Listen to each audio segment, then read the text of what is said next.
What would you do if the world saw your darkest moment broadcast live, only to discover it was all a mistake?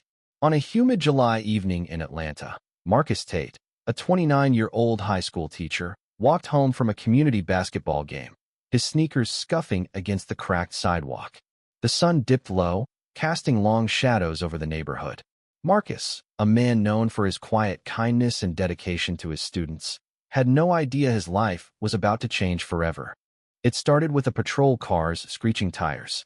Officer Daniel Holt, a rookie with a reputation for overzealousness, spotted Marcus and misread his casual stride as suspicious.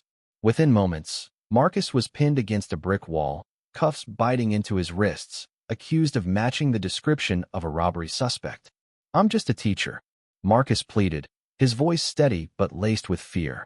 Holt didn't listen. A crowd gathered, phones raised, live streaming the scene to thousands. The footage spread like wildfire, hashtags trending, justice for Marcus. Marcus's heart pounded as he sat in the back of the patrol car, the world blurring past. He thought of his students, his mother, his dreams of opening a youth center. He wasn't just fighting for his freedom, was fighting for his name. The precinct was chaos when they arrived. Reporters, protesters, cameras flashing. The nation watched, divided. Some saw a dangerous suspect. Others saw an innocent man betrayed by a broken system. Then came the twist no one expected.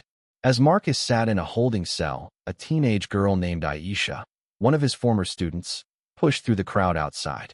She'd seen the live stream and recognized her teacher instantly. Aisha wasn't just any student, she was the daughter of the city's police chief, Chief Randall.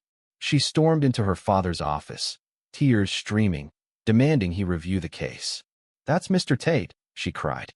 "He's the only one who believed I could be more than my mistakes."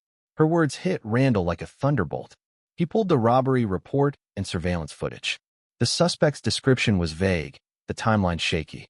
Marcus had been at the community center all evening, coaching kids. Dozens could vouch for him. Randall acted fast.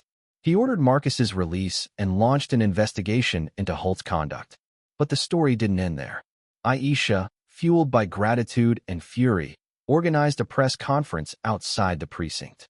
She stood before the cameras, a 16-year-old with a trembling voice but unyielding resolve, and told the world about Marcus. How he stayed late to tutor, how he bought books for kids who couldn't afford them, how he saw potential where others saw problems. Her speech, raw and unscripted, went viral. By morning, millions had heard her words, and Marcus's face, once a symbol of injustice, became a beacon of hope. The nation was riveted. Protests swelled, not with anger but with calls for change. Holt faced suspension, and the department announced mandatory bias training. Marcus, now free, didn't retreat into bitterness.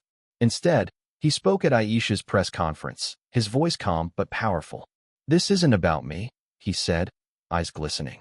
"It's about every kid who deserves a chance, every person judged before they're known." His words sparked a movement. Community leaders, inspired by Marcus and Aisha, launched a nationwide campaign for police reform and youth mentorship programs.